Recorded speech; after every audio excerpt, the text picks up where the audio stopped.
ਵਿਆਹ ਤੋਂ ਬਾਅਦ ਮੇਰੇ ਪਤੀ ਘਰ ਜਵਾਈ ਬਣ ਗਏ। ਉਹਨਾਂ ਦਾ ਇੱਕ ਅੰਨਾ ਬਾਪ ਵੀ ਸੀ, ਉਹ ਵੀ ਸਾਡੇ ਨਾਲ ਰਹਿੰਦਾ ਸੀ। ਮੇਰਾ ਪਤੀ ਤੇ ਮੇਰਾ ਸਹੁਰਾ ਮੇਰੀ ਮੰਮੀ ਦਾ ਬਹੁਤ ਖਿਆਲ ਰੱਖਦੇ ਸਨ। ਅਚਾਨਕ ਮੇਰੀ ਮੰਮੀ ਗਰਭਵਤੀ ਹੋ ਗਈ। ਮੇਰੇ ਤਾਂ ਹੋਸ਼ ਹੀ ਉੱਡ ਗਏ, ਕਿਉਂਕਿ ਮੇਰੇ ਪਾਪਾ ਇਸ ਦੁਨੀਆ ਵਿੱਚ ਨਹੀਂ ਸਨ। ਮੈਨੂੰ ਆਪਣੇ ਪਤੀ ਤੇ ਆਪਣੇ ਸਹੁਰੇ 'ਤੇ ਸ਼ੱਕ ਹੋਇਆ, ਤਾਂ ਮੈਂ ਆਪਣੀ ਮੰਮੀ ਦਾ DNA ਟੈਸਟ ਕਰਵਾਇਆ। ਰਿਪੋਰਟ ਦੇਖ ਕੇ ਮੇਰੇ ਪੈਰਾਂ ਥੱਲਿਓਂ ਜ਼ਮੀਨ ਨਿਕਲ ਗਈ, ਕਿਉਂਕਿ ਉਸ ਰਿਪੋਰਟ ਵਿੱਚ ਮੈਂ ਆਪਣੇ ਮਾਂ-ਬਾਪ ਦੀ ਇਕੱਲੀ ਧੀ ਸੀ। ਮੇਰਾ ਨਾਮ ਨੂਰ ਹੈ। ਮੇਰੀ ਉਮਰ 19 ਸਾਲ ਸੀ। ਸਾਡੇ ਲਈ ਕਮਾਉਣ ਵਾਲਾ ਕੋਈ ਨਹੀਂ ਸੀ। ਇਸ ਲਈ ਮੇਰੀ ਮੰਮੀ ਇੱਕ ਸਕੂਲ ਵਿੱਚ ਨੌਕਰੀ ਕਰਨ ਲੱਗੀ। ਮੰਮੀ ਦੀ ਸੈਲਰੀ ਇੰਨੀ ਕੁ ਸੀ ਕਿ ਸਾਡਾ ਗੁਜ਼ਾਰਾ ਆਸਾਨੀ ਨਾਲ ਹੋ ਜਾਂਦਾ ਸੀ। ਮੇਰੀ ਮੰਮੀ ਦੱਸਦੀ ਸੀ ਕਿ ਜਦੋਂ ਮੈਂ 6 ਸਾਲ ਦੀ ਸੀ ਤਾਂ ਮੇਰੇ ਪਿਤਾ ਜੀ ਇੱਕ ਸੜਕ ਹਾਦਸੇ ਵਿੱਚ ਗੁਜ਼ਰ ਗਏ ਸਨ। ਮੇਰੀ ਮੰਮੀ ਅਨਪੜ੍ਹ ਤੇ ਬਹੁਤ ਹੀ ਮਾਸੂਮ ਔਰਤ ਸੀ। ਪਾਪਾ ਦੇ ਇਸ ਦੁਨੀਆ ਤੋਂ ਜਾਣ ਤੋਂ ਬਾਅਦ ਮੰਮੀ ਨੇ ਇੱਕ ਪ੍ਰਾਈਵੇਟ ਸਕੂਲ ਵਿੱਚ ਹੈਲਪਰ ਦੀ ਨੌਕਰੀ ਲਈ ਅਪਲਾਈ ਕੀਤਾ, ਤਾਂ ਉਹਨਾਂ ਨੂੰ ਉਹ ਨੌਕਰੀ ਮਿਲ ਗਈ। ਮੰਮੀ ਨੇ ਸਕੂਲ ਵਿੱਚ 8 ਸਾਲ ਨੌਕਰੀ ਕੀਤੀ। ਉਸ ਤੋਂ ਬਾਅਦ ਮੰਮੀ ਨੇ ਨੌਕਰੀ ਛੱਡ ਦਿੱਤੀ। ਮੰਮੀ ਨੂੰ ਹਰ ਮਹੀਨੇ ਚੰਗੇ ਪੈਸੇ ਮਿਲ ਰਹੇ ਸਨ। ਉਹ ਪੈਸੇ ਕੌਣ ਦੇ ਰਿਹਾ ਸੀ, ਮੰਮੀ ਮੈਨੂੰ ਨਹੀਂ ਸੀ ਦੱਸਦੀ। ਮੈਂ ਜਦੋਂ ਵੀ ਉਹਨਾਂ ਨੂੰ ਪੁੱਛਦੀ ਤਾਂ ਉਹ ਟਾਲ ਦਿੰਦੀ। ਮੈਂ 5ਵੀਂ ਜਮਾਤ ਤੱਕ ਪੜ੍ਹਾਈ ਕੀਤੀ ਸੀ।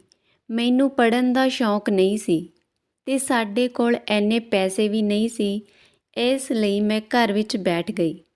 ਮੇਰੀ ਮੰਮੀ ਨੂੰ ਮੇਰੇ ਵਿਆਹ ਦਾ ਫਿਕਰ ਵੀ ਸੀ। ਮੇਰੀ ਮੰਮੀ ਚਾਹੁੰਦੀ ਸੀ ਕਿ ਮੇਰਾ ਪਤੀ ਘਰ ਜਵਾਈ ਬਣ ਜਾਵੇ, ਕਿਉਂਕਿ ਮੇਰੇ ਵਿਆਹ ਤੋਂ ਬਾਅਦ ਮੇਰੀ ਮੰਮੀ ਇਕੱਲੇ ਹੋ ਜਾਣਾ ਸੀ। ਮੈਨੂੰ ਆਪਣੀ ਮੰਮੀ ਨਾਲ ਬਹੁਤ ਪਿਆਰ ਸੀ। ਮੈਂ ਤਾਂ ਉਹਨਾਂ ਤੋਂ ਇੱਕ ਪਲ ਵੀ ਦੂਰ ਨਹੀਂ ਸੀ ਹੁੰਦੀ। ਉਹਨਾਂ ਨੇ ਜਿਸ ਤਰ੍ਹਾਂ ਮੁਸ਼ਕਿਲ ਹਾਲਾਤਾਂ ਦਾ ਸਾਹਮਣਾ ਕਰਦੇ ਹੋਏ ਮੈਨੂੰ ਪਾਲਿਆ ਸੀ ਤੇ ਜਵਾਨ ਕੀਤਾ ਸੀ, ਇਹ ਮੈਂ ਹੀ ਜਾਣਦੀ ਸੀ। ਉਹ ਬਹੁਤ ਖੂਬਸੂਰਤ ਤੇ ਜਵਾਨ ਸੀ, ਪਰ ਉਹਨਾਂ ਨੇ ਮੇਰੀ ਖਾਤਰ ਦੂਜਾ ਵਿਆਹ ਨਹੀਂ ਕੀਤਾ ਸੀ। ਅਸੀਂ ਜਿਸ ਘਰ ਵਿੱਚ ਰਹਿੰਦੇ ਸੀ, ਉਹ ਮੇਰੀ ਮੰਮੀ ਦੇ ਨਾਮ ਸੀ। ਮੇਰੀ ਮੰਮੀ ਹਾਲੇ ਵੀ ਜਵਾਨ ਹੀ ਦਿਸਦੀ ਸੀ। ਉਹ ਦੱਸਦੀ ਹੈ ਕਿ ਜਦੋਂ ਮੇਰਾ ਵਿਆਹ ਹੋਇਆ ਸੀ ਤਾਂ ਮੇਰੀ ਉਮਰ 14 ਸਾਲ ਸੀ। ਮੇਰੀ ਮੰਮੀ ਦਾ ਸੰਬੰਧ ਵੀ ਗਰੀਬ ਘਰ ਨਾਲ ਸੀ। ਮੇਰੀ ਮੰਮੀ ਵੀ ਆਪਦੇ ਮਾਂ-ਪਿਓ ਦੀ ਇਕਲੌਤੀ ਕੁੜੀ ਸੀ। ਜਿਵੇਂ ਹੀ ਉਹਨਾਂ ਲਈ ਰਿਸ਼ਤਾ ਆਇਆ ਤਾਂ ਮੇਰੇ ਨਾਨਾ-ਨਾਨੀ ਨੇ ਤੁਰੰਤ ਮੰਮੀ ਦਾ ਵਿਆਹ ਕਰ ਦਿੱਤਾ। ਮੇਰੇ ਪਾਪਾ ਬੈਂਕ ਵਿੱਚ ਇੱਕ ਗਾਰਡ ਸਨ। ਪਾਪਾ ਦੀ ਡਿਊਟੀ 12 ਘੰਟੇ ਦੀ ਹੁੰਦੀ ਸੀ। ਕਦੇ ਉਹਨਾਂ ਦੀ ਰਾਤ ਦੀ ਡਿਊਟੀ ਹੁੰਦੀ ਤਾਂ ਕਦੇ ਦਿਨ ਦੀ। ਮੇਰੇ ਪਾਪਾ ਨੂੰ ਮੁੰਡੇ ਦੀ ਬਹੁਤ ਇੱਛਾ ਸੀ, ਪਰ ਰੱਬ ਨੇ ਉਹਨਾਂ ਨੂੰ ਬੇਟੀ ਦੇ ਦਿੱਤੀ। ਪਾਪਾ ਤਾਂ ਮੈਨੂੰ ਵੀ ਬਹੁਤ ਪਿਆਰ ਕਰਦੇ ਸਨ। ਉਹ ਛੁੱਟੀ ਵਾਲੇ ਦਿਨ ਮੈਨੂੰ ਮੋਢਿਆਂ 'ਤੇ ਬਿਠਾ ਕੇ ਪਾਰਕ ਵਿੱਚ ਲੈ ਜਾਂਦੇ। ਮੈਂ ਪਾਪਾ ਦੀ ਉਹ ਫੋਟੋ ਦੇਖੀ ਜੋ ਉਹਨਾਂ ਦੀ ਮੰਮੀ ਦੇ ਨਾਲ ਸੀ। ਮੇਰੇ ਮੰਮੀ ਨੇ ਦੱਸਿਆ ਕਿ ਤੇਰੇ ਪਾਪਾ ਦੀ ਮੌਤ ਤੋਂ ਬਾਅਦ ਮੇਰੇ ਲਈ ਕਈ ਰਿਸ਼ਤੇ ਆਏ, ਪਰ ਮੈਂ ਮਨਾ ਕਰ ਦਿੱਤਾ ਸੀ। ਮੇਰੀ ਮਾਂ ਹੁਣ ਜਵਾਨ ਤੇ ਸੋਹਣੀ ਸੀ। ਉਹਨਾਂ ਦੀ ਉਮਰ 33 ਸਾਲ ਸੀ। ਮੇਰੀ ਮਾਂ ਦਾ ਰੰਗ ਬਹੁਤ ਗੋਰਾ ਸੀ ਤੇ ਗਰਮੀਆਂ ਵਿੱਚ ਲੋਕਾਂ ਦੀ ਰੰਗਤ ਵਿੱਚ ਕਾਫੀ ਫਰਕ ਪੈ ਜਾਂਦਾ ਹੈ, ਪਰ ਉਹਨਾਂ ਦੀ ਰੰਗਤ ਵਿੱਚ ਬਿਲਕੁਲ ਫਰਕ ਨਹੀਂ ਪੈਂਦਾ ਸੀ। ਇੱਕ ਦਿਨ ਮੰਮੀ ਗੁਆਂਢ ਵਿੱਚ ਕਿਸੇ ਦੇ ਘਰ ਗਈ ਤੇ ਜਦੋਂ ਕੁਝ ਦੇਰ ਬਾਅਦ ਵਾਪਸ ਆਈ ਤਾਂ ਬਹੁਤ ਖੁਸ਼ ਸੀ। ਮੇਰੇ ਪੁੱਛਣ 'ਤੇ ਮੰਮੀ ਨੇ ਦੱਸਿਆ ਕਿ ਨੂਰ, ਕੱਲ੍ਹ ਨੂੰ ਤੈਨੂੰ ਦੇਖਣ ਵਾਲੇ ਆ ਰਹੇ ਹਨ। ਮੈਂ ਉਹਨਾਂ ਨੂੰ ਦੱਸ ਦਿੱਤਾ ਕਿ ਮੈਨੂੰ ਇੱਕ ਅਜਿਹਾ ਮੁੰਡਾ ਚਾਹੀਦਾ ਹੈ ਜੋ ਘਰ ਜਵਾਈ ਬਣ ਕੇ ਰਹਿ ਸਕੇ। ਇੱਕ ਮੁੰਡਾ ਹੈ ਜੋ ਆਪਣੇ ਅੰਨੇ ਬਾਪ ਨਾਲ ਕਿਰਾਏ ਦੇ ਘਰ ਵਿੱਚ ਰਹਿੰਦਾ ਹੈ। ਆਪਣੇ ਨਾਲ ਵਾਲੇ ਗੁਆਂਢੀਆਂ ਨੇ ਉਸ ਮੁੰਡੇ ਨਾਲ ਗੱਲ ਕੀਤੀ ਹੈ ਕਿ ਤੂੰ ਘਰ ਜਵਾਈ ਬਣਨ ਲਈ ਤਿਆਰ ਹੈ, ਤੇ ਉਹ ਮੰਨ ਵੀ ਗਿਆ। ਮੈਂ ਮੰਮੀ ਨੂੰ ਕੁਝ ਨਾ ਕਿਹਾ ਤੇ ਸਿਰ ਝੁਕਾ ਦਿੱਤਾ। ਅਗਲੇ ਦਿਨ ਇੱਕ ਬੁੱਢੀ ਔਰਤ ਇੱਕ ਮੁੰਡੇ ਨਾਲ ਸਾਡੇ ਘਰ ਆਈ। ਉਹ ਉਹੀ ਮੁੰਡਾ ਸੀ ਜਿਸ ਨਾਲ ਮੇਰਾ ਵਿਆਹ ਹੋਣ ਵਾਲਾ ਸੀ। ਉਹ ਮੇਰਾ ਹਮ ਉਮਰ ਵੀ ਸੀ ਤੇ ਬਹੁਤ ਸੋਹਣਾ ਵੀ ਦਿਖਦਾ ਸੀ। ਉਸ ਦਾ ਨਾਮ ਕੁਲਜੀਤ ਸੀ। ਉਹ ਬੁੱਢੀ ਔਰਤ ਕੁਲਜੀਤ ਦੀ ਦੂਰ ਦੀ ਰਿਸ਼ਤੇਦਾਰ ਸੀ। ਗੱਲਬਾਤ ਦੇ ਦੌਰਾਨ ਮੰਮੀ ਨੇ ਉਹਨਾਂ ਦੇ ਸਾਹਮਣੇ ਆਪਣੀ ਡਿਮਾਂਡ ਰੱਖ ਦਿੱਤੀ ਕਿ ਉਹ ਘਰ ਜਵਾਈ ਰੱਖਣਾ ਚਾਹੁੰਦੀ ਹੈ। ਜੇਕਰ ਮਨਜ਼ੂਰ ਹੈ ਤਾਂ ਇਸ ਐਤਵਾਰ ਨੂੰ ਸਾਦਗੀ ਨਾਲ ਵਿਆਹ ਕਰ ਦਿੰਦੇ ਹਾਂ। ਮੁੰਡਾ ਮੰਨ ਗਿਆ, ਪਰ ਉਸ ਦੀ ਵੀ ਇੱਕ ਸ਼ਰਤ ਸੀ ਕਿ ਉਹ ਆਪਦੇ ਬੁੱਢੇ ਅੰਨੇ ਬਾਪ ਨੂੰ ਸਾਡੇ ਨਾਲ ਹੀ ਰੱਖੇਗਾ।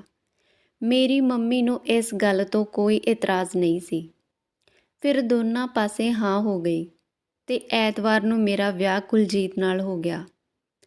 2-3 ਦਿਨ ਤਾਂ ਮੈਂ ਉਸ ਦੇ ਨਾਲ ਉਸ ਦੇ ਕਿਰਾਏ ਵਾਲੇ ਘਰ ਵਿੱਚ ਰਹੀ। ਫਿਰ ਉਸ ਨੇ ਆਪਦਾ ਸਾਰਾ ਸਮਾਨ ਸਾਡੇ ਘਰ ਵਿੱਚ ਸ਼ਿਫਟ ਕਰ ਲਿਆ। ਸਾਡਾ ਮਕਾਨ 2 ਮੰਜ਼ਲਾ ਸੀ, ਜਿਸ ਵਿੱਚ 6 ਕਮਰੇ ਸਨ।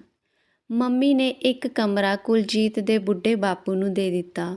ਇੱਕ ਕਮਰੇ ਵਿੱਚ ਮੈਂ ਤੇ ਕੁਲਜੀਤ ਰਹਿੰਦੇ ਸੀ ਤੇ ਇੱਕ ਕਮਰੇ ਵਿੱਚ ਮੇਰੀ ਮੰਮੀ ਰਹਿੰਦੇ ਸੀ। ਬਾਕੀ 2 ਕਮਰੇ ਖਾਲੀ ਪਏ ਸਨ ਤੇ ਇੱਕ ਕਮਰਾ ਸਟੋਰ ਦੇ ਤੌਰ ਤੇ ਇਸਤੇਮਾਲ ਹੁੰਦਾ ਸੀ। ਕੁਲਜੀਤ ਕਿਸੇ ਅਖਬਾਰ ਵਿੱਚ ਨੌਕਰੀ ਕਰਦਾ ਸੀ। ਉਹ ਸਵੇਰੇ 8 ਵਜੇ ਜਾਂਦਾ ਤੇ ਸ਼ਾਮੀ 5 ਵਜੇ ਘਰ ਆਉਂਦਾ। ਉਹ ਬਹੁਤ ਚੰਗਾ ਮੁੰਡਾ ਸੀ। ਉਹ ਖੁੱਲ੍ਹੇ ਦਿਲ ਦਾ ਮਾਲਕ ਸੀ। ਉਸ ਨੇ ਮੈਨੂੰ ਦੱਸਿਆ ਕਿ ਜਦੋਂ ਉਹ 8 ਸਾਲ ਦਾ ਸੀ ਤਾਂ ਉਸ ਦੀ ਮਾਂ ਰੱਬ ਨੂੰ ਪਿਆਰੀ ਹੋ ਗਈ। ਉਸ ਦੇ ਬੁੱਢੇ ਬਾਪ ਨੇ ਉਸ ਨੂੰ ਮਾਂ ਤੇ ਬਾਪ ਦੋਹਾਂ ਦਾ ਪਿਆਰ ਦਿੱਤਾ। ਉਹ ਮਿਹਨਤ ਮਜ਼ਦੂਰੀ ਕਰਦੇ ਸਨ। ਇੱਕ ਹਾਦਸੇ ਵਿੱਚ ਉਹਨਾਂ ਦੀ ਇੱਕ ਅੱਖ ਦੀ ਰੌਸ਼ਨੀ ਚਲੀ ਗਈ। ਕੁਲਜੀਤ ਨੇ ਇਲਾਜ ਕਰਾਉਣ ਦੀ ਬਹੁਤ ਕੋਸ਼ਿਸ਼ ਕੀਤੀ, ਪਰ ਇਲਾਜ ਬਹੁਤ ਮਹਿੰਗਾ ਸੀ। ਉਸ ਦੀ ਸੈਲਰੀ ਇੰਨੀ ਜ਼ਿਆਦਾ ਨਹੀਂ ਸੀ ਕਿ ਉਹ ਆਪਦੇ ਪਿਤਾ ਦੀਆਂ ਅੱਖਾਂ ਦਾ ਇਲਾਜ ਕਰਵਾ ਸਕਦਾ। ਕੁਲਜੀਤ ਨੂੰ ਦੂਜੇ ਦੇਸ਼ ਜਾਣ ਦਾ ਬਹੁਤ ਸ਼ੌਕ ਸੀ। ਉਹ ਚਾਹੁੰਦਾ ਸੀ ਕਿ ਉਹ ਇੰਨਾ ਪੈਸਾ ਕਮਾਏ ਕਿ ਉਹ ਆਪਣੇ ਬਾਪ ਦੀਆਂ ਅੱਖਾਂ ਦਾ ਇਲਾਜ ਕਰਵਾ ਸਕੇ, ਪਰ ਉਹ ਆਪਣੇ ਪਿਤਾ ਨੂੰ ਛੱਡ ਕੇ ਨਹੀਂ ਜਾ ਸਕਦਾ। ਉਸ ਦੇ ਪਿਤਾ ਨੂੰ ਉਸ ਦੀ ਜ਼ਰੂਰਤ ਸੀ। ਮੇਰਾ ਸਹੁਰਾ ਵੀ ਬਹੁਤ ਚੰਗਾ ਆਦਮੀ ਸੀ। ਦਿਨ ਗੁਜ਼ਰਦੇ ਰਹੇ। ਅਸੀਂ ਆਪਣੀ ਜ਼ਿੰਦਗੀ ਵਿੱਚ ਬਹੁਤ ਖੁਸ਼ ਸੀ। ਕੁਲਜੀਤ ਨੇ ਪੂਰੇ ਘਰ ਦਾ ਖਰਚਾ ਚੁੱਕ ਲਿਆ ਸੀ। ਮੇਰੀ ਮੰਮੀ ਬਿਜਲੀ, ਗੈਸ, ਪਾਣੀ ਦਾ ਬਿੱਲ ਭਰਦੇ, ਕਿਉਂਕਿ ਜਵਾਈ ਨੇ ਵੀ ਘਰ ਦੀ ਜ਼ਿੰਮੇਵਾਰੀ ਚੁੱਕੀ ਹੋਈ ਸੀ। ਇਸ ਲਈ ਸਾਡੇ ਘਰ ਵਿੱਚ ਖੁਸ਼ਹਾਲੀ ਆਉਣੀ ਸ਼ੁਰੂ ਹੋ ਗਈ। ਮਹੀਨੇ ਵਿੱਚ ਇੱਕ ਵਾਰ ਕੁਲਜੀਤ ਮੈਨੂੰ ਖਾਣਾ ਖਿਲਾਉਣ ਲਈ ਬਾਹਰ ਲੈ ਕੇ ਜਾਂਦਾ। ਅਸੀਂ ਇੱਕ ਵਧੀਆ ਹੋਟਲ ਵਿੱਚ ਖਾਣਾ ਖਾਂਦੇ ਤੇ ਫਿਰ ਘੁੰਮ ਫਿਰ ਕੇ ਘਰ ਆਉਂਦੇ। ਕੁਲਜੀਤ ਕੋਲ ਮੋਟਰਸਾਈਕਲ ਵੀ ਸੀ। ਇੱਕ ਦਿਨ ਮੈਂ ਮੰਮੀ ਨੂੰ ਦੇਖਿਆ ਤਾਂ ਉਹ ਬਹੁਤ ਪਰੇਸ਼ਾਨ ਤੇ ਖੋਈ ਲੱਗ ਰਹੀ ਸੀ। ਬੈਠੇ ਇੰਜ ਖਿਆਲਾਂ ਵਿੱਚ ਖੋਈ ਜਾਂਦੀ ਸੀ। ਮੈਂ ਮੰਮੀ ਨੂੰ ਉਹਨਾਂ ਦੀ ਪਰੇਸ਼ਾਨੀ ਬਾਰੇ ਪੁੱਛਣ ਦੀ ਕੋਸ਼ਿਸ਼ ਕੀਤੀ, ਪਰ ਉਹ ਨਹੀਂ ਸੀ ਦੱਸ ਰਹੇ। ਮੈਂ ਮੰਮੀ ਦੀ ਆਦਤ ਨੂੰ ਜਾਣਦੀ ਸੀ। ਉਹ ਜਿਸ ਰਾਜ ਨੂੰ ਆਪਦੇ ਦਿਲ ਵਿੱਚ ਛੁਪਾ ਲੈਂਦੀ ਸੀ, ਉਸ ਨੂੰ ਕਦੇ ਬਾਹਰ ਨਹੀਂ ਸੀ ਕੱਢਦੀ। ਮੈਨੂੰ ਲੱਗਿਆ ਕਿ ਜ਼ਰੂਰ ਕੋਈ ਅਜਿਹੀ ਗੱਲ ਹੈ ਜਿਸ ਨੇ ਮੇਰੀ ਮੰਮੀ ਨੂੰ ਪਰੇਸ਼ਾਨ ਕੀਤਾ ਹੋਇਆ। ਮੈਨੂੰ ਸਮਝ ਨਹੀਂ ਆਉਂਦਾ ਸੀ ਕਿ ਮੈਂ ਕਿਸ ਤਰੀਕੇ ਨਾਲ ਮੰਮੀ ਨੂੰ ਪੁੱਛਾਂ। ਮੈਂ ਮੰਮੀ ਨੂੰ ਪਰੇਸ਼ਾਨ ਨਹੀਂ ਦੇਖ ਸਕਦੀ ਸੀ। ਮੰਮੀ ਨੇ ਆਪਣੀ ਸਾਰੀ ਜਵਾਨੀ ਮੇਰੇ ਕਰਕੇ ਬਰਬਾਦ ਕਰ ਦਿੱਤੀ ਸੀ। ਉਹਨਾਂ ਨੇ ਦੂਜਾ ਵਿਆਹ ਨਾ ਕਰਨ ਦਾ ਕਾਰਨ ਵੀ ਦੱਸਿਆ ਸੀ। ਕੀ ਪਤਾ ਤੇਰਾ ਸੁਤੇਲਾ ਬਾਪ ਕੋਈ ਬੁਰਾ ਇਨਸਾਨ ਹੀ ਨਾ ਹੋਵੇ ਜੋ ਤੈਨੂੰ ਆਪਣੀ ਬੇਟੀ ਨਾ ਸਮਝੇ, ਤੇਰੇ ਨਾਲ ਪਰਾਇਆ ਵਰਗਾ ਸਲੂਕ ਕਰੇ। ਇਸ ਲਈ ਮੈਂ ਦੂਜਾ ਵਿਆਹ ਨਹੀਂ ਸੀ ਕੀਤਾ ਤੇ ਨਾ ਹੀ ਕਰਾਂਗੀ। ਮੈਂ ਇਹੀ ਸਮਝਦੀ ਰਹੀ ਕਿ ਮੇਰਾ ਸੁਹਾਗ ਜਿਉਂਦਾ ਹੈ। ਮੈਂ ਆਪਣੀ ਮਾਂ ਦੀਆਂ ਅਜੀਬ ਗੱਲਾਂ ਸੁਣ ਕੇ ਹੈਰਾਨ ਹੁੰਦੀ। ਮੈਂ ਅਜਿਹੀਆਂ ਕਈ ਮਾਵਾਂ ਦੇਖੀਆਂ ਜੋ ਪਤੀ ਦੇ ਗੁਜ਼ਰਨ ਤੋਂ ਬਾਅਦ ਔਲਾਦ ਹੋਣ ਦੇ ਬਾਵਜੂਦ ਵੀ ਦੂਜਾ ਵਿਆਹ ਕਰਵਾ ਲੈਂਦੀਆਂ ਹਨ। ਉਹ ਆਪਦੀ ਜਵਾਨ ਔਲਾਦ ਦੀ ਵੀ ਪਰਵਾਹ ਨਹੀਂ ਕਰਦੀਆਂ ਕਿ ਉਸੇ ਮਾਂ ਨੇ ਆਪਣੇ ਪਤੀ ਦੀ ਖਾਤਰ ਆਪਣੀ ਔਲਾਦ ਨੂੰ ਛੱਡ ਦਿੱਤਾ। ਲੋਕ ਕਹਿੰਦੇ ਹਨ ਕਿ ਔਰਤ ਮਰਦ ਦੇ ਬਗੈਰ ਕੁਝ ਵੀ ਨਹੀਂ। ਮੰਮੀ ਨੇ ਮੇਰੇ ਪਿਤਾ ਦੇ ਬਗੈਰ ਹੀ ਜ਼ਿੰਦਗੀ ਗੁਜ਼ਾਰੀ ਸੀ ਤੇ ਹਾਲੇ ਵੀ ਗੁਜ਼ਾਰ ਰਹੀ ਆ। ਜਿਵੇਂ ਦਿਨ ਲੰਘ ਰਹੇ ਹਨ, ਮੇਰੀ ਮੰਮੀ ਦੀ ਪਰੇਸ਼ਾਨੀ ਵੱਧਦੀ ਜਾ ਰਹੀ ਸੀ। ਮੈਂ ਅੰਦਰ ਹੀ ਅੰਦਰ ਪਰੇਸ਼ਾਨ ਰਹਿੰਦੀ ਸੀ ਕਿ ਮੇਰੀ ਮਾਂ ਆਖਰ ਆਪਣੀ ਪਰੇਸ਼ਾਨੀ ਮੈਨੂੰ ਦੱਸ ਕਿਉਂ ਨਹੀਂ ਦਿੰਦੀ। ਕੁਲਜੀਤ ਨੂੰ ਵੀ ਇਹ ਗੱਲ ਮਹਿਸੂਸ ਹੋ ਰਹੀ ਸੀ। ਉਹ ਮੇਰੀ ਮੰਮੀ ਨੂੰ ਸੱਸ ਘੱਟ ਮਾਂ ਜ਼ਿਆਦਾ ਸਮਝਦਾ ਸੀ। ਉਸ ਨੇ ਵੀ ਮੰਮੀ ਨੂੰ ਪੁੱਛਿਆ, ਪਰ ਮੰਮੀ ਨੇ ਹੱਸਦੇ ਹੋਏ ਟਾਲ ਦਿੱਤਾ। ਕੋਈ ਤਾਂ ਅਜਿਹੀ ਗੱਲ ਜ਼ਰੂਰ ਸੀ ਜਿਸ ਨੇ ਮੰਮੀ ਦੀ ਨੀਂਦ ਖਰਾਬ ਕੀਤੀ ਹੋਈ ਸੀ। ਇੱਕ ਦਿਨ ਮੈਂ ਤੇ ਕੁਲਜੀਤ ਮੋਟਰਸਾਈਕਲ 'ਤੇ ਬੈਠ ਕੇ ਦਹੀਂ ਭੱਲੇ ਖਾਣ ਲਈ ਬਾਜ਼ਾਰ ਜਾ ਰਹੇ ਸੀ। ਰਸਤੇ ਵਿੱਚ ਇੱਕ ਗਰਭਵਤੀ ਔਰਤਾਂ ਦਾ ਹਸਪਤਾਲ ਸੀ। ਜਦੋਂ ਅਸੀਂ ਘਰ ਤੋਂ ਨਿਕਲੇ ਤਾਂ ਮੰਮੀ ਘਰ ਵਿੱਚ ਨਹੀਂ ਸੀ। ਉਸ ਨੇ ਜਾਂਦੇ ਹੋਏ ਕਿਹਾ ਸੀ ਕਿ ਮੈਂ ਨਾਲ ਵਾਲੇ ਗੁਆਂਢੀਆਂ ਦੇ ਘਰ ਜਾ ਰਹੀ ਹਾਂ, ਤੁਸੀਂ ਜਾਓ। ਜਦੋਂ ਅਸੀਂ ਹਸਪਤਾਲ ਦੇ ਸਾਹਮਣੇ ਤੋਂ ਆਉਣ ਲੱਗੇ ਤਾਂ ਅਚਾਨਕ ਮੈਨੂੰ ਹਸਪਤਾਲ ਦੇ ਦਰਵਾਜ਼ੇ ਤੋਂ ਮੰਮੀ ਨਿਕਲਦੀ ਹੋਈ ਦਿਖਾਈ ਦਿੱਤੀ। ਮੈਂ ਮੰਮੀ ਨੂੰ ਦੇਖ ਕੇ ਹੈਰਾਨ ਹੋ ਗਈ। ਮੈਂ ਇਸ ਬਾਰੇ ਕੁਲਜੀਤ ਨੂੰ ਨਹੀਂ ਦੱਸਿਆ, ਪਰ ਮੇਰੇ ਦਿਲ ਵਿੱਚ ਅਜੀਬ ਗੱਲਾਂ ਹੋਣੀਆਂ ਸ਼ੁਰੂ ਹੋ ਗਈਆਂ। ਮੇਰੀ ਮੰਮੀ ਹਸਪਤਾਲ ਵਿੱਚ ਕੀ ਕਰਨ ਗਈ ਸੀ? ਮੇਰੇ ਵਿਆਹ ਨੂੰ ਹਾਲੇ 3 ਮਹੀਨੇ ਹੋਏ ਸਨ, ਪਰ ਮੈਂ ਪ੍ਰੈਗਨੈਂਟ ਨਹੀਂ ਸੀ। ਜੇ ਮੈਂ ਪ੍ਰੈਗਨੈਂਟ ਹੁੰਦੀ ਤਾਂ ਗਰਭਵਤੀ ਔਰਤਾਂ ਦੇ ਹਸਪਤਾਲ ਵਿੱਚ ਜਾਂਦੀ। ਮੈਂ ਬਹੁਤ ਉਲਝਣ ਵਿੱਚ ਸੀ। ਮੈਂ ਸੋਚਿਆ ਘਰ ਜਾ ਕੇ ਮੰਮੀ ਨੂੰ ਪੁੱਛਾਂਗੀ ਕਿ ਉਹ ਹਸਪਤਾਲ ਕੀ ਕਰਨ ਗਏ ਸੀ। ਅਸੀਂ ਦਹੀਂ ਭੱਲੇ ਦੀ ਦੁਕਾਨ 'ਤੇ ਬੈਠ ਕੇ ਦਹੀਂ ਭੱਲੇ ਖਾਧੇ ਤੇ ਕੁਲਜੀਤ ਨੇ ਮੰਮੀ ਲਈ ਵੀ ਦਹੀਂ ਭੱਲੇ ਪੈਕ ਕਰਵਾ ਲਏ। ਮੇਰੇ ਸਹੁਰੇ ਨੂੰ ਦਹੀਂ ਭੱਲੇ ਪਸੰਦ ਨਹੀਂ ਸਨ, ਇਸ ਲਈ ਕੁਲਜੀਤ ਨੇ ਉਹਨਾਂ ਲਈ ਪੈਕ ਨਹੀਂ ਕਰਵਾਏ। ਰਾਤ ਨੂੰ 9 ਵਜੇ ਅਸੀਂ ਘਰ ਪਹੁੰਚੇ। ਮੇਰੇ ਕੋਲ ਘਰ ਦੇ ਜਿੰਦੇ ਦੀ ਦੂਜੀ ਚਾਬੀ ਸੀ, ਇਸ ਲਈ ਦਰਵਾਜ਼ਾ ਖੋਲ੍ਹ ਦਿੱਤਾ ਸੀ। ਮੰਮੀ ਆਪਣੇ ਕਮਰੇ ਵਿੱਚ ਸੀ। ਉਸ ਦੇ ਕਮਰੇ ਦੀ ਲਾਈਟ ਜਗ ਰਹੀ ਸੀ। ਇਸ ਦਾ ਮਤਲਬ ਸੀ ਕਿ ਉਹ ਹਲੇ ਜਾਗ ਰਹੀ ਆ। ਮੈਂ ਇੱਕ ਪਲੇਟ ਵਿੱਚ ਦਹੀਂ ਭੱਲੇ ਪਾਏ ਤੇ ਮੰਮੀ ਨੂੰ ਦੇਣ ਉਹਨਾਂ ਦੇ ਕਮਰੇ ਵਿੱਚ ਚਲੀ ਗਈ। ਮੰਮੀ ਬੈੱਡ 'ਤੇ ਪਏ ਸੀ, ਕਿਸੇ ਸੋਚ ਵਿੱਚ ਗੁੰਮ ਸੀ। ਮੰਮੀ ਨੂੰ ਮੇਰੇ ਆਉਣ ਦਾ ਵੀ ਪਤਾ ਨਾ ਚੱਲਿਆ। ਜਦੋਂ ਮੈਂ ਮੰਮੀ ਦਾ ਬਾਂਹ ਫੜ ਕੇ ਹਿਲਾਈ ਤਾਂ ਉਹ ਇੱਕਦਮ ਡਰ ਗਈ ਤੇ ਮੈਨੂੰ ਦੇਖਦੇ ਉੱਠ ਕੇ ਬੈਠ ਗਈ। ਮੈਂ ਮੰਮੀ ਕੋਲ ਬੈਠਦੇ ਕਿਹਾ, ਮੰਮੀ ਮੈਂ ਤੇਰੇ ਲਈ ਦਹੀਂ ਭੱਲੇ ਲੈ ਕੇ ਆਈ ਹਾਂ। ਮੰਮੀ ਨੂੰ ਵੀ ਦਹੀਂ ਭੱਲੇ ਬਹੁਤ ਪਸੰਦ ਸਨ, ਪਰ ਉਸ ਵੇਲੇ ਮੰਮੀ ਨੇ ਕਿਹਾ ਕਿ ਮੇਰੀ ਤਬੀਅਤ ਠੀਕ ਨਹੀਂ, ਇਸ ਲਈ ਮੇਰਾ ਦਿਲ ਦਹੀਂ ਭੱਲੇ ਖਾਣ ਨੂੰ ਨਹੀਂ ਕਰ ਰਿਹਾ, ਤੁਸੀਂ ਖਾ ਲਵੋ। ਮੰਮੀ ਦੀ ਗੱਲ ਸੁਣ ਮੈਨੂੰ ਹੈਰਾਨੀ ਹੋਈ ਕਿ ਮੰਮੀ ਨੇ ਦਹੀਂ ਭੱਲੇ ਖਾਣ ਨੂੰ ਮਨਾ ਕਰ ਦਿੱਤਾ। ਮੈਂ ਪਲੇਟ ਮੇਜ਼ ਉੱਤੇ ਰੱਖ ਦਿੱਤੀ ਤੇ ਕਿ ਤੁਹਾਨੂੰ ਕੀ ਹੋਇਆ, ਤੁਹਾਡੀ ਤਬੀਅਤ ਤਾਂ ਠੀਕ ਆ ਨਾ? ਮੰਮੀ ਨੇ ਮੇਰੇ ਹੱਥ 'ਤੇ ਹੱਥ ਰੱਖਦੇ ਕਿਹਾ, ਮੇਰੀ ਬੱਚੀ ਮੈਨੂੰ ਪਰੇਸ਼ਾਨ ਹੋਣ ਦੀ ਕੋਈ ਜ਼ਰੂਰਤ ਨਹੀਂ, ਬਸ ਸਿਰ ਵਿੱਚ ਥੋੜ੍ਹਾ ਦਰਦ ਆ, ਗੋਲੀ ਖਾ ਲਈ, ਥੋੜ੍ਹੀ ਦੇਰ ਵਿੱਚ ਆਰਾਮ ਆ ਜਾਵੇਗਾ, ਤੂੰ ਆਪਦੇ ਕਮਰੇ ਵਿੱਚ ਜਾ। ਮੈਂ ਮੰਮੀ ਨੂੰ ਕਿਹਾ ਕਿ ਮੈਂ ਤੇਰੀ ਫਿਕਰ ਕਿਵੇਂ ਨਾ ਕਰਾਂ, ਤੂੰ ਮੇਰੀ ਮਾਂ ਹੈ, ਮੈਂ ਤੈਨੂੰ ਬਹੁਤ ਪਿਆਰ ਕਰਦੀ ਹਾਂ, ਮੈਂ ਤੈਨੂੰ ਪਰੇਸ਼ਾਨ ਨਹੀਂ ਦੇਖ ਸਕਦੀ। ਇੱਕ ਤਾਂ ਤੂੰ ਆਪਦੀ ਕੋਈ ਪਰੇਸ਼ਾਨੀ ਮੈਨੂੰ ਦੱਸਦੀ ਨਹੀਂ, ਇਸ ਲਈ ਮੈਂ ਕੀ ਕਰਾਂ? ਮੇਰੀ ਮੰਮੀ ਮੁਸਕਰਾਈ ਤੇ ਕਹਿਣ ਲੱਗੀ, ਨੂਰ, ਜਦੋਂ ਮੈਨੂੰ ਕੋਈ ਪਰੇਸ਼ਾਨੀ ਹੈ ਹੀ ਨਹੀਂ ਤਾਂ ਮੈਂ ਤੈਨੂੰ ਕੀ ਦੱਸਾਂ? ਤੂੰ ਮੇਰੀ ਫਿਕਰ ਕਰਨਾ ਛੱਡ ਦੇ।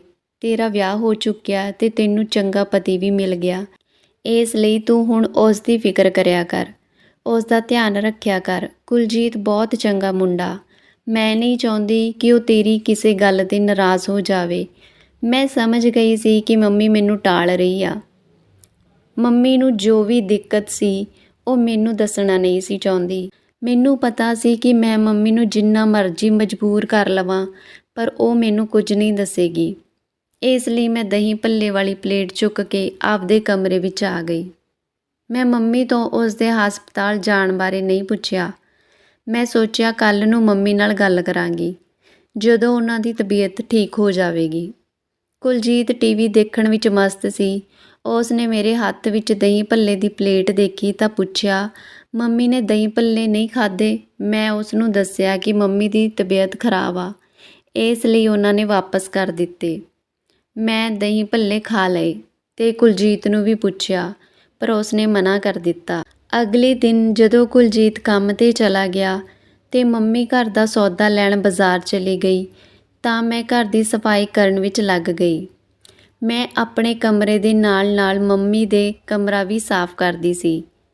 ਮੈਂ ਮੰਮੀ ਨੂੰ ਕੋਈ ਵੀ ਕੰਮ ਨਹੀਂ ਕਰਨ ਦੇਣਾ ਚਾਹੁੰਦੀ ਸੀ। ਸਾਰੀ ਜ਼ਿੰਦਗੀ ਉਸ ਨੇ ਕੰਮ ਕਰਕੇ ਮੈਨੂੰ ਖਿਲਾਇਆ ਪਿਲਾਇਆ ਸੀ, ਪਰ ਮੰਮੀ ਕਹਿੰਦੀ ਸੀ ਹਾਲੇ ਮੇਰੀ ਉਮਰ ਕੀ ਆ, ਜੇ ਮੈਂ ਆਰਾਮ ਕਰਨ ਲੱਗ ਪਈ ਤਾਂ ਬਿਮਾਰ ਹੋ ਜਾਵਾਂਗੀ। ਇਸ ਲਈ ਮੰਮੀ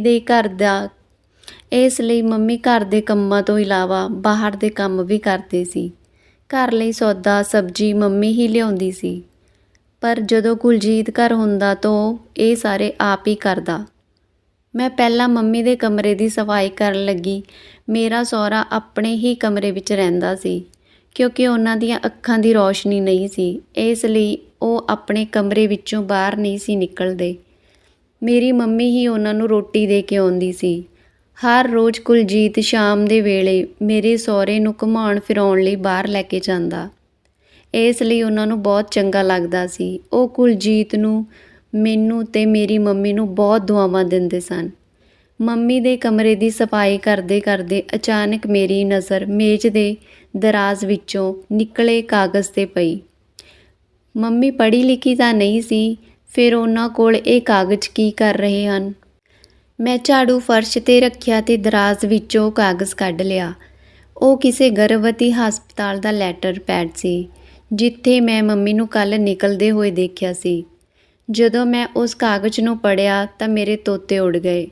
ਮੈਨੂੰ ਯਕੀਨ ਨਹੀਂ ਆ ਰਿਹਾ ਸੀ। ਮੇਰੇ ਮੂੰਹ ਵਿੱਚੋਂ ਅਚਾਨਕ ਹਾਅ ਨਿਕਲ ਗਿਆ। ਉਹ ਕਾਗਜ਼ ਦੇ ਮੁਤਾਬਿਕ ਮੇਰੀ ਮੰਮੀ 2 ਮਹੀਨੇ ਦੀ ਗਰਭਵਤੀ ਸੀ। ਇਹ ਕਿਵੇਂ ਹੋ ਸਕਦਾ ਸੀ, ਕਿਉਂਕਿ ਮੇਰੇ ਪਾਪਾ ਤਾਂ ਇਸ ਦੁਨੀਆ ਵਿੱਚ ਹੈ ਹੀ ਨਹੀਂ ਸੀ। ਘਰ ਵਿੱਚ ਮੇਰਾ ਬੁੱਢਾ ਸਹੁਰਾ, ਮੇਰਾ ਪਤੀ ਰਹਿੰਦੇ ਸਨ। ਮੇਰੇ ਦਿਮਾਗ ਵਿੱਚ ਖਿਆਲ ਆਇਆ ਕਿ ਕਿਤੇ ਮੇਰੇ ਸਹੁਰੇ ਜਾਂ ਮੇਰੇ ਪਤੀ ਦੇ ਮੇਰੀ ਮਾਂ ਨਾਲ ਗਲਤ ਸੰਬੰਧ ਤਾਂ ਨਹੀਂ ਸਨ। ਇਹ ਬਹੁਤ ਹੀ ਘਟੀਆ ਖਿਆਲ ਸੀ, ਪਰ ਮੈਂ ਸੋਚਣ ਲਈ ਮਜਬੂਰ ਸੀ। ਮੇਰੀ ਮੰਮੀ ਨੇ ਮੇਰੇ ਪਾਪਾ ਦੀ ਮੌਤ ਤੋਂ ਬਾਅਦ ਕਦੇ ਕਿਸੇ ਆਦਮੀ ਵੱਲ ਨਜ਼ਰ ਚੁੱਕ ਕੇ ਨਹੀਂ ਸੀ ਦੇਖਿਆ, ਤਾਂ ਹੁਣ ਉਹਨਾਂ ਨੇ ਅਜਿਹਾ ਕਿਉਂ ਕੀਤਾ? ਮੈਂ ਮੰਮੀ ਨੂੰ ਪੁੱਛਣਾ ਚਾਹੁੰਦੀ ਸੀ, ਪਰ ਮੇਰੇ ਵਿੱਚ ਹਿੰਮਤ ਨਹੀਂ ਸੀ। ਮੈਨੂੰ ਹੁਣ ਸਮਝ ਆ ਗਿਆ ਸੀ ਕਿ ਮਾਂ ਦਿਨ ਰਾਤ ਕਿਉਂ ਪਰੇਸ਼ਾਨ ਰਹਿੰਦੀ ਆ, ਕਿਉਂਕਿ ਉਹਨਾਂ ਦੀ ਤਬੀਅਤ ਖਰਾਬ ਰਹਿੰਦੀ ਸੀ। ਮੇਰੀ ਮੰਮੀ ਕੀ ਦੱਸ ਸਕਦੀ ਸੀ ਕਿ ਉਹਨਾਂ ਦੀ ਕੁੱਖ ਵਿੱਚ ਜੋ ਬੱਚਾ ਪਲ ਰਿਹਾ ਉਹ ਕਿਸ ਦਾ ਹੈ? ਮੈਂ ਇਸ ਗੱਲ ਤੋਂ ਹੈਰਾਨ ਸੀ। ਮੇਰੀ ਮੰਮੀ ਜੋ ਚੰਗੇ ਚਰਿੱਤਰ ਦੀ ਮਾਲਕ ਆ, ਉਹ ਹੁਣ ਅਜਿਹੀ ਗਲਤੀ ਕਿਵੇਂ ਕਰ ਸਕਦੀ ਸੀ? ਆਖਰ ਮੰਮੀ ਦਾ ਕਿਸ ਆਦਮੀ ਨਾਲ ਸੰਬੰਧ ਆ? ਮੇਰੀ ਮੰਮੀ ਮੇਰੇ ਲਈ ਇੱਕ ਮਿਸਾਲ ਸੀ, ਪਰ ਉਹ ਰਿਪੋਰਟ ਦੇਖਣ ਤੋਂ ਬਾਅਦ ਮੇਰਾ ਦਿਲ ਮੰਮੀ ਪ੍ਰਤੀ ਬਦਲ ਗਿਆ ਸੀ। ਮੈਂ ਉਹ ਰਿਪੋਰਟ ਦਰਾਜ਼ ਵਿੱਚ ਰੱਖਣ ਦੀ ਬਜਾਏ ਆਪਣੇ ਕੋਲ ਰੱਖ ਲਈ ਤੇ ਮੰਮੀ ਦੇ ਕਮਰੇ ਦੀ ਸਫਾਈ ਕਰਨ ਤੋਂ ਬਾਅਦ ਮੈਂ ਆਪਣੇ ਕਮਰੇ ਵਿੱਚ ਚਲੀ ਗਈ। ਮੇਰਾ ਮਨ ਬਹੁਤ ਖਰਾਬ ਹੋ ਰਿਹਾ ਸੀ, ਇਸ ਲਈ ਮੈਂ ਆਪਣੇ ਕਮਰੇ ਦੀ ਸਫਾਈ ਵੀ ਨਹੀਂ ਕੀਤੀ। ਮੈਂ ਸੋਚ ਲਿਆ ਸੀ ਕਿ ਹੁਣ ਮੌਕਾ ਮਿਲਦੇ ਮੰਮੀ ਨਾਲ ਗੱਲ ਕਰਾਂਗੀ। ਮੈਂ ਸਾਰੀ ਸੱਚਾਈ ਜਾਣਨਾ ਚਾਹੁੰਦੀ ਸੀ। ਗੁੱਸੇ ਨਾਲ ਮੇਰਾ ਸਿਰ ਫਟਿਆ ਜਾ ਰਿਹਾ ਸੀ। ਕੁਝ ਦੇਰ ਬਾਅਦ ਮੰਮੀ ਸਬਜ਼ੀ ਤੇ ਸੌਦਾ ਲੈ ਕੇ ਘਰ ਆ ਗਈ। ਮੈਨੂੰ ਦੁਖੀ ਦੇਖ ਕੇ ਰੁਕ ਗਈ ਤੇ ਪੁੱਛਣ ਲੱਗੀ, ਕੀ ਗੱਲ ਆ ਨੂਰ, ਤੇਰੇ ਚਿਹਰੇ ਤੋਂ ਲੱਗ ਰਿਹਾ ਤੂੰ ਬਹੁਤ ਦੁਖੀ ਆ, ਕੀ ਗੱਲ ਹੋ ਗਈ? ਬੇਟਾ, ਜਵਾਬ ਵਿੱਚ ਮੈਂ ਉਹ ਰਿਪੋਰਟ ਮੰਮੀ ਦੇ ਸਾਹਮਣੇ ਕੀਤੀ ਤਾਂ ਉਹ ਹੈਰਾਨ ਰਹਿ ਗਈ। ਮੰਮੀ ਦੀਆਂ ਅੱਖਾਂ ਖੁੱਲ੍ਹ ਗਈਆਂ ਤੇ ਉਹ ਚੁੱਪ ਹੋ ਗਈ। ਮੰਮੀ ਦੀ ਚੁੱਪੀ ਮੈਨੂੰ ਚੁੱਭ ਰਹੀ ਸੀ। ਮੈਂ ਗੁੱਸੇ ਵਿੱਚ ਪੁੱਛਿਆ, ਮੰਮੀ ਇਹ ਕੀ ਆ? ਕਿਸ ਦੇ ਨਾਲ ਤੁਹਾਡੇ ਗਲਤ ਸੰਬੰਧ ਹਨ? ਤੇਰੀ ਕੁੱਖ ਵਿੱਚ ਪਲ ਰਹੇ ਇਸ ਬੱਚੇ ਦਾ ਬਾਪ ਕੌਣ ਆ? ਮੇਰੀ ਮੰਮੀ ਜਿਵੇਂ ਪੱਥਰ ਦੀ ਮੂਰਤ ਬਣ ਗਈ। ਉਸ ਦੀ ਜ਼ੁਬਾਨ ਨੂੰ ਤਾਲਾ ਲੱਗ ਗਿਆ ਸੀ। ਮੰਮੀ ਦੀ ਚੁੱਪੀ ਤੋਂ ਮੈਨੂੰ ਇਹ ਲੱਗ ਰਿਹਾ ਸੀ ਕਿ ਮੰਮੀ ਸੱਚਮੁੱਚ ਹੀ ਕਿਸੇ ਨਾਲ ਨਾਜਾਇਜ਼ ਸੰਬੰਧ ਵਿੱਚ ਹਨ। ਮੰਮੀ ਨੂੰ ਚੁੱਪ ਦੇਖ ਕੇ ਮੇਰਾ ਗੁੱਸਾ ਹੋਰ ਵੱਧ ਗਿਆ। ਮੈਂ ਮੰਮੀ ਨੂੰ ਬੋਲੀ ਜਾ ਰਹੀ ਸੀ, ਉਹ ਕੌਣ ਹੈ ਜਿਸ ਨੇ ਤੈਨੂੰ ਪ੍ਰੈਗਨੈਂਟ ਕਰ ਦਿੱਤਾ? ਤੂੰ ਤਾਂ ਅਜਿਹੀਆਂ ਬਿਲਕੁਲ ਵੀ ਨਹੀਂ ਸੀ। ਫਿਰ ਤੂੰ ਇਹ ਗਲਤ ਕਦਮ ਕਿਉਂ ਚੁੱਕਿਆ? ਮੇਰੀ ਮੰਮੀ ਨੇ ਮੇਰੇ ਮੂੰਹ 'ਤੇ ਹੱਥ ਰੱਖਿਆ ਤੇ ਰੋਂਦੇ ਹੋਏ ਕਹਿਣ ਲੱਗੀ, ਨੂਰ, ਰੱਬ ਦੇ ਵਾਸਤੇ ਚੁੱਪ ਹੋ ਜਾ। ਤੂੰ ਸਾਰੀ ਦੁਨੀਆ ਵਿੱਚ ਮੈਨੂੰ ਬਦਨਾਮ ਕਰਨਾ ਚਾਹੁੰਦੀ ਆ। ਮੈਂ ਕਿਹਾ, ਤਾਂ ਫਿਰ ਦੱਸੋ ਉਹ ਕੌਣ ਆ ਜਿਸ ਦਾ ਬੱਚਾ ਤੇਰੀ ਕੁੱਖ ਵਿੱਚ ਪਲ ਰਿਹਾ? ਮੇਰੀ ਮੰਮੀ ਨੇ ਨਹੀਂ ਵਿੱਚ ਸਿਰ ਹਿਲਾਉਂਦੇ ਹੋਏ ਕਿਹਾ, ਮੈਂ ਨਹੀਂ ਦੱਸ ਸਕਦੀ। ਰੱਬ ਲਈ ਮੇਰੇ ਤੋਂ ਨਾ ਪੁੱਛ। ਮੈਂ ਪਹਿਲਾਂ ਹੀ ਬਹੁਤ ਪਰੇਸ਼ਾਨ ਆ। ਮੇਰਾ ਸ਼ੱਕ ਆਪਣੇ ਪਤੀ ਤੇ ਅੰਨੇ ਸਹੁਰੇ 'ਤੇ ਸੀ। ਆਦਮੀ ਕਦੋਂ ਬਦਲ ਜਾਵੇ, ਕਦੋਂ ਉਹ ਇਨਸਾਨ ਤੋਂ ਸ਼ੈਤਾਨ ਬਣ ਜਾਵੇ, ਪਤਾ ਨਹੀਂ ਚੱਲ ਸਕਦਾ। ਸਾਡੇ ਘਰ ਵਿੱਚ ਉਹਨਾਂ ਦੋਨਾਂ ਤੋਂ ਇਲਾਵਾ ਹੋਰ ਕੋਈ ਮਰਦ ਨਹੀਂ ਸੀ। ਸਭ ਤੋਂ ਜ਼ਰੂਰੀ ਗੱਲ ਇਹ ਸੀ ਕਿ ਉਹਨਾਂ ਦੋਨਾਂ ਦੇ ਆਉਣ ਤੋਂ ਬਾਅਦ ਹੀ ਮੇਰੀ ਮੰਮੀ ਪ੍ਰੈਗਨੈਂਟ ਹੋਈ ਸੀ। ਇਹ ਨਹੀਂ ਸੀ ਕਿ ਲੋਕ ਕੀ ਕਹਿਣਗੇ ਕਿ ਇਸ ਉਮਰ ਵਿੱਚ ਮੇਰੀ ਮੰਮੀ ਇੱਕ ਬੱਚੇ ਨੂੰ ਜਨਮ ਦੇਵੇਗੀ। ਗੱਲ ਇਹ ਸੀ ਕਿ ਇਸ ਦਾ ਅਸਲ ਬਾਪ ਕੌਣ ਸੀ। ਮੈਂ ਆਪਣੀ ਮੰਮੀ ਦੀ ਜਿੱਦ ਨੂੰ ਬਹੁਤ ਚੰਗੀ ਤਰ੍ਹਾਂ ਜਾਣਦੀ ਸੀ, ਇਸ ਲਈ ਮੈਂ ਆਪਣੀ ਮੰਮੀ, ਸਹੁਰੇ ਅਤੇ ਪਤੀ ਦਾ DNA ਟੈਸਟ ਕਰਵਾਉਣ ਦਾ ਫੈਸਲਾ ਕੀਤਾ। ਮੇਰੀ ਇੱਕ ਸਹੇਲੀ ਡਾਕਟਰ ਸੀ ਅਤੇ ਹਸਪਤਾਲ ਵਿੱਚ ਨੌਕਰੀ ਕਰਦੀ ਸੀ। ਮੈਂ ਆਪਣੀ ਮੰਮੀ, ਆਪਣੇ ਸਹੁਰੇ, ਆਪਣੇ ਪਤੀ ਦੇ ਸਿਰ ਦੇ ਵਾਲ ਲਏ, ਆਪਣੀ ਸਹੇਲੀ ਨੂੰ ਦੇ ਦਿੱਤੇ। ਉਸ ਨੇ ਕਿਹਾ ਕਿ ਉਹ ਕੱਲ੍ਹ ਤੱਕ DNA ਟੈਸਟ ਕਰਕੇ ਰਿਪੋਰਟ ਦੇ ਦੇਵੇਗੀ। ਮੇਰੀ ਮੰਮੀ ਜ਼ਿਆਦਾਤਰ ਕਮਰੇ ਵਿੱਚ ਬੰਦ ਰਹਿੰਦੀ। ਮਾਂ ਦੇ ਪ੍ਰੈਗਨੈਂਟ ਹੋਣ ਬਾਰੇ ਮੇਰੇ ਪਤੀ ਸਹੁਰੇ ਨੂੰ ਨਹੀਂ ਪਤਾ ਸੀ। ਮੈਂ ਸੋਚ ਲਿਆ ਸੀ ਜੇ ਮੇਰੀ ਮੰਮੀ ਦੇ ਮੇਰੇ ਪਤੀ ਨਾਲ ਗਲਤ ਸੰਬੰਧ ਸਾਬਤ ਹੋਏ ਤਾਂ ਮੈਂ ਆਪਣੇ ਪਤੀ ਨੂੰ ਕਦੇ ਮਾफ़ ਨਹੀਂ ਕਰਾਂਗੀ, ਉਸ ਤੋਂ ਅਲੱਗ ਹੋ ਜਾਵਾਂਗੀ, ਬਲਕਿ ਉਸ ਨੂੰ ਮੁਹੱਲੇ ਵਿੱਚ ਬਦਨਾਮ ਕਰਕੇ ਇੱਥੋਂ ਕੱਢ ਦੇਵਾਂਗੀ। 2 ਦਿਨ ਬਾਅਦ ਮੇਰੀ ਸਹੇਲੀ ਦਾ ਫ਼ੋਨ ਆਇਆ ਕਿ ਰਿਪੋਰਟ ਲੈ ਜਾ। ਮੈਂ ਰਿਪੋਰਟ ਲੈਣ ਚਲੀ ਗਈ। ਰਿਪੋਰਟ ਦੇਖ ਕੇ ਮੇਰੇ ਪੈਰਾਂ ਥੱਲਿਓਂ ਜ਼ਮੀਨ ਨਿਕਲ ਗਈ, ਕਿਉਂਕਿ DNA ਟੈਸਟ ਦੇ ਮੁਤਾਬਿਕ ਮੇਰੀ ਮਾਂ ਦੀ ਕੁੱਖ ਵਿੱਚ ਪਲਣ ਵਾਲੇ ਬੱਚੇ ਦਾ ਬਾਪ ਨਾ ਤਾਂ ਮੇਰਾ ਪਤੀ ਸੀ ਅਤੇ ਨਾ ਹੀ ਮੇਰਾ ਸਹੁਰਾ। ਉਸ ਬੱਚੇ ਦਾ ਬਾਪ ਕੋਈ ਹੋਰ ਹੀ ਸੀ। ਇਸ ਦਾ ਮਤਲਬ ਕਿ ਮੇਰੀ ਮਾਂ ਦੇ ਕਿਸੇ ਗੈਰ ਮਰਦ ਨਾਲ ਸੰਬੰਧ ਸਨ। ਮੈਂ ਗੁੱਸੇ ਨਾਲ ਪਾਗਲ ਹੋ ਗਈ ਅਤੇ ਆਪੇ ਤੋਂ ਬਾਹਰ ਹੋ ਗਈ। ਮੈਂ ਉਸੇ ਹਾਲਤ ਵਿੱਚ ਘਰ ਪਹੁੰਚੀ ਅਤੇ ਸਿੱਧਾ ਮੰਮੀ ਦੇ ਕਮਰੇ ਵਿੱਚ ਗਈ। ਮੰਮੀ ਬੈੱਡ 'ਤੇ ਲੇਟੀ ਹੋਈ ਸੀ। ਮੈਨੂੰ ਗੁੱਸੇ ਵਿੱਚ ਦੇਖ ਕੇ ਉੱਠ ਕੇ ਬੈਠੀ ਹੋਈ। ਮੈਂ ਰਿਪੋਰਟ ਮੰਮੀ ਵੱਲ ਸੁੱਟਦੇ ਕਿਹਾ ਕਿ ਮੰਮੀ, ਮੈਂ ਤੇਰਾ DNA ਟੈਸਟ ਕਰਵਾਇਆ। ਮੈਨੂੰ ਸ਼ੱਕ ਸੀ ਕਿ ਤੇਰੇ ਅਤੇ ਮੇਰੇ ਸਹੁਰੇ ਜਾਂ ਪਤੀ ਨਾਲ ਗਲਤ ਸੰਬੰਧ ਹਨ ਅਤੇ ਸ਼ਾਇਦ ਉਹਨਾਂ ਵਿੱਚੋਂ ਹੀ ਕੋਈ ਤੇਰੀ ਕੁੱਖ ਵਿੱਚ ਪਲ ਰਹੇ ਬੱਚੇ ਦਾ ਬਾਪ ਆ। ਪਰ ਰਿਪੋਰਟ ਦੇ ਮੁਤਾਬਿਕ ਉਹਨਾਂ ਦੋਨਾਂ ਵਿੱਚੋਂ ਇਸ ਬੱਚੇ ਦਾ ਬਾਪ ਕੋਈ ਨਹੀਂ। ਹੁਣ ਤੂੰ ਦੱਸ, ਇਸ ਬੱਚੇ ਦਾ ਬਾਪ ਕੌਣ ਆ? ਜੇ ਤੂੰ ਮੈਨੂੰ ਨਾ ਦੱਸਿਆ ਤਾਂ ਮੈਂ ਕੁਝ ਕਰ ਜਾਵਾਂਗੀ। ਮੇਰੀ ਮੰਮੀ ਨੇ ਰਿਪੋਰਟ ਇੱਕ ਪਾਸੇ ਰੱਖੀ ਅਤੇ ਉੱਠ ਕੇ ਮੇਰੇ ਮੂੰਹ 'ਤੇ ਥੱਪੜ ਮਾਰਿਆ। ਮੈਨੂੰ ਮੰਮੀ ਦਾ ਥੱਪੜ ਮਾਰਨਾ ਅਜੀਬ ਲੱਗਿਆ, ਕਿਉਂਕਿ ਉਸ ਨੇ ਜ਼ਿੰਦਗੀ ਵਿੱਚ ਕਦੇ ਵੀ ਮੇਰੇ ਉੱਤੇ ਹੱਥ ਨਹੀਂ ਸੀ ਚੁੱਕਿਆ।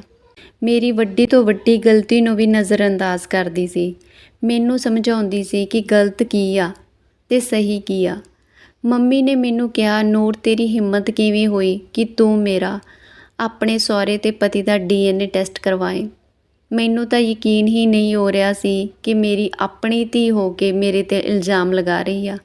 ਮੇਰੀ ਕੁੱਖ ਵਿੱਚ ਪਲ ਰਿਹਾ ਬੱਚਾ ਨਜਾਇਜ਼ ਨਹੀਂ ਬਲਕਿ ਜਾਇਜ਼ ਆ।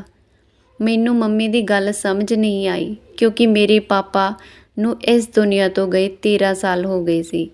ਮੰਮੀ ਕਹਿ ਰਹੀ ਸੀ ਕਿ ਇਹ ਬੱਚਾ ਜਾਇਜ਼ ਆ, ਤਾਂ ਕੀ ਮੰਮੀ ਨੇ ਬਿਨਾਂ ਦੱਸੇ ਵਿਆਹ ਕਰਵਾ ਲਿਆ ਸੀ? ਸ਼ਾਇਦ ਮੰਮੀ ਸਮਝ ਗਈ ਸੀ ਕਿ ਮੈਂ ਕੀ ਸੋਚ ਰਹੀ ਹਾਂ।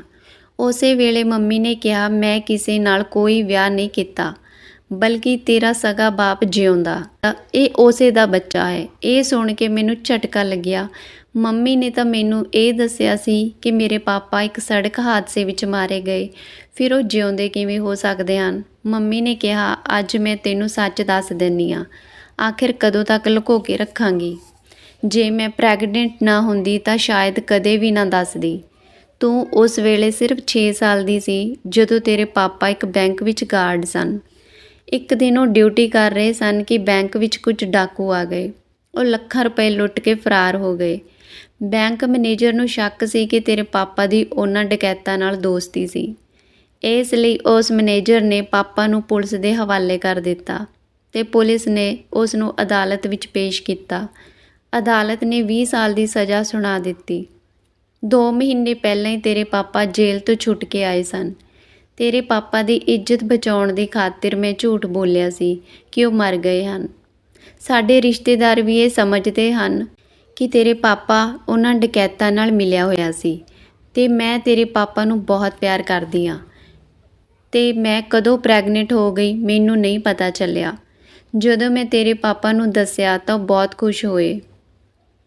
ਅਸੀਂ ਫੈਸਲਾ ਕੀਤਾ ਕਿ ਅਸੀਂ ਇਹ ਮੁਹੱਲਾ ਛੱਡ ਕੇ ਕਿਤੇ ਹੋਰ ਸ਼ਿਫਟ ਹੋ ਜਾਵਾਂਗੇ ਤਾਂ ਜੋ ਲੋਕਾਂ ਨੂੰ ਉਹਨਾਂ ਦੀ ਗੱਲਾਂ ਦਾ ਮੌਕਾ ਨਾ ਮਿਲੇ। ਅਤੇ ਤੂੰ ਜੋ ਮੈਨੂੰ ਪੁੱਛਦੀ ਸੀ ਨਾ ਕਿ ਮੇਰੇ ਕੋਲ ਹਰ ਮਹੀਨੇ ਖਰਚੇ ਦੀ ਰਕਮ ਕਿੱਥੋਂ ਆਉਂਦੀ ਸੀ, ਉਹ ਤੇਰੇ ਪਾਪਾ ਮੈਨੂੰ ਭੇਜਦੇ ਸੀ। ਉਹ ਇੱਕ ਫੈਕਟਰੀ ਵਿੱਚ ਨੌਕਰੀ ਕਰਦੇ ਹਨ ਅਤੇ ਮੈਨੂੰ ਹਰ ਮਹੀਨੇ ਪੈਸੇ ਦਿੰਦੇ ਹਨ। ਮੰਮੀ ਦੀ ਗੱਲ ਸੁਣ ਕੇ ਮੇਰੇ ਮੂੰਹ ਵਿੱਚੋਂ ਠੰਡਾ ਸਾਹ ਨਿਕਲਿਆ। ਮੈਂ ਦਿਲ ਹੀ ਦਿਲ ਵਿੱਚ ਸ਼ਰਮਿੰਦਾ ਸੀ ਕਿ ਮੈਂ ਆਪਣੀ ਮਾਂ 'ਤੇ ਇਲਜ਼ਾਮ ਲਗਾਇਆ ਸੀ। ਮੈਂ ਜਜ਼ਬਾਤੀ ਹੋ ਗਈ ਸੀ, ਪਰ ਮੈਂ ਸਮਝਦੀ ਸੀ ਕਿ ਇਸ ਸਭ ਵਿੱਚ ਮਾਂ ਦਾ ਕੀ ਕਸੂਰ ਸੀ। ਜੇ ਮੇਰੇ ਪੁੱਛਣ 'ਤੇ ਮੰਮੀ ਪਹਿਲਾਂ ਹੀ ਦੱਸ ਦਿੰਦੀ ਤਾਂ ਗੱਲ ਇੰਨੀ ਅੱਗੇ ਨਾ ਵੱਧਦੀ ਅਤੇ ਨਾ ਹੀ ਗੁੱਸੇ ਹੁੰਦੀ। ਮੈਨੂੰ ਪਤਾ ਸੀ ਕਿ ਮੈਂ ਜਜ਼ਬਾਤ ਵਿੱਚ ਆ ਕੇ ਮੰਮੀ ਨੂੰ ਬਹੁਤ ਕੁਝ ਕਹਿ ਦਿੱਤਾ। ਇਸ ਲਈ ਮੈਂ ਜਦੋਂ ਮੰਮੀ ਤੋਂ ਮਾफ़ੀ ਮੰਗੀ ਤਾਂ ਉਹਨਾਂ ਨੇ ਮੈਨੂੰ ਖੁਸ਼ੀ-ਖੁਸ਼ੀ ਮਾफ़ ਕਰ ਦਿੱਤਾ। ਉਸ ਨੂੰ ਨਾਰਾਜ਼ ਕਰਕੇ ਮੈਂ ਕਿਵੇਂ ਖੁਸ਼ ਰਹਿ ਸਕਦੀ ਸੀ। ਮੈਂ ਕੁਲਜੀਤ ਨੂੰ ਸਭ ਕੁਝ ਦੱਸ ਦਿੱਤਾ। ਉਹ ਵੀ ਮੇਰੇ ਪਾਪਾ ਨੂੰ ਮਿਲਣ 'ਤੇ ਬਹੁਤ ਖੁਸ਼ ਸੀ। ਕੁਝ ਮਹੀਨਿਆਂ ਬਾਅਦ ਅਸੀਂ ਉਹ ਮੁਹੱਲਾ ਛੱਡ ਦਿੱਤਾ ਅਤੇ ਇੱਕ ਨਵੇਂ ਇਲਾਕੇ ਵਿੱਚ ਘਰ ਖਰੀਦ ਕੇ ਸ਼ਿਫਟ ਹੋ ਗਏ। ਮੇਰੇ ਪਾਪਾ ਵੀ ਘਰ ਆ ਗਏ। ਮੈਂ ਉਹਨਾਂ ਨੂੰ ਮਿਲ ਕੇ ਬਹੁਤ ਖੁਸ਼ ਹੋਈ। ਹੁਣ ਅਸੀਂ ਸਾਰੇ ਇੱਕ ਹੀ ਘਰ ਵਿੱਚ ਇੱਕ ਹੀ ਪਰਿਵਾਰ ਦੀ ਤਰ੍ਹਾਂ ਰਹਿ ਰਹੇ ਹਾਂ। ਪੰਜਾਬੀ ਆਵਾਜ਼ ਕਹਾਣੀਆਂ ਨੂੰ ਸੁਣਨ ਲਈ ਤੁਹਾਡਾ ਬਹੁਤ-ਬਹੁਤ ਧੰਨਵਾਦ। ਹਰ ਰਾਤ 8:30 ਵਜੇ ਤੁਸੀਂ ਸੁਣ ਸਕਦੇ ਹੋ ਨਵੀਂ ਕਹਾਣੀ। ਚੈਨਲ ਨੂੰ ਜ਼ਰੂਰ ਸਬਸਕ੍ਰਾਈਬ ਕਰ ਲਿਓ ਅਤੇ ਬੈਲ ਬਟਨ ਦੀ ਘੰਟੀ ਨੂੰ ਔਨ ਕਰ ਲਿਓ ਤਾਂ ਜੋ ਹਰ ਨਵੀਂ ਕਹਾਣੀ ਤੁਹਾਡੇ ਤੱਕ ਸਭ ਤੋਂ ਪਹਿਲਾਂ ਪਹੁੰਚ ਸਕੇ। ਆਪਣਾ ਕੀਮਤੀ ਸਮਾਂ ਦੇਣ ਲਈ ਧੰਨਵਾਦ ਜੀ।